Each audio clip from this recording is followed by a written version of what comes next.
लोकसभा चुनाव 2024 के बाद से बीजेपी का लोकसभा में जो दबदबा था वो कम हो गया है। पहले 2014 और 2019 चुनाव के बाद देश भर में बीजेपी की लहर थी और उसका असर लोकसभा सीट में दिखता था, लेकिन अब 2024 चुनाव के बाद बिल्कुल विपरीत हाल है, खासकर जब से बीजेपी को उत्तर प्रदेश में कई सीटों पर हार मिली है। लेकिन बीजेपी देश के सबसे ज्यादा लोकसभा सीट वाले राज्य में आखिर इतनी सीटें कैसे हार गई?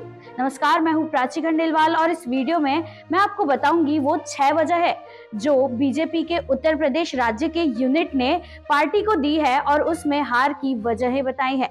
देखिए, लोकसभा में उत्तर प्रदेश में सबसे ज्यादा कुल 80 सीटें हैं। 2024 चुनाव में समाजवादी पार्टी और कांग्रेस अलायंस ने मिलकर 80 में से 43 सीटें जीत ली, जबकि बीजेपी और पूरा एनडीए सिर्फ 36 सीटें ही जीत पाए। बता दें कि 2019 में ये आंकड़ा 64 सीटों का था। तो उत्तर प्रदेश राज्य के बीजेपी यूनिट ने पार्टी के सीनियर नेताओं को 15 पेज की एक रिपोर्ट दी है, जिसमें पार्टी ने उनकी हार का पूरा विश्लेषण किया है। रिपोर्ट में पेपर लीक, सरकारी नौकरियों के लिए जिन कर्मियों की भर्ती करवाई जाती है वो और राज्य प्रशासन की कथित मनमानी जैसी चिंताओं को हाईलाइट किया गया है। अब इस रिपोर्ट की वजह से पार्टी के जो कार्यकर्ता है उनमें असंतोष और तनाव पैदा हो गया है। हाल ही में यूपी भाजपा अध्यक्ष भूपेंद्र चौधरी और उप मुख्यमंत्री केशव प्रसाद मौर्य ने पार्टी के सीनियर नेताओं से मुलाकात की।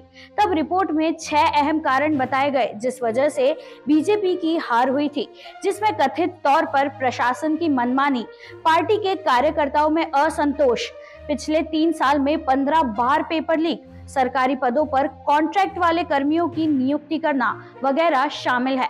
रिपोर्ट्स में चुनावी समर्थन में बदलाव का भी उल्लेख किया गया, जिसमें कुर्मी और मौर्य समुदायों से सपोर्ट में कमी और दलित वोटों की कमी को खास तौर पर नोट किया गया।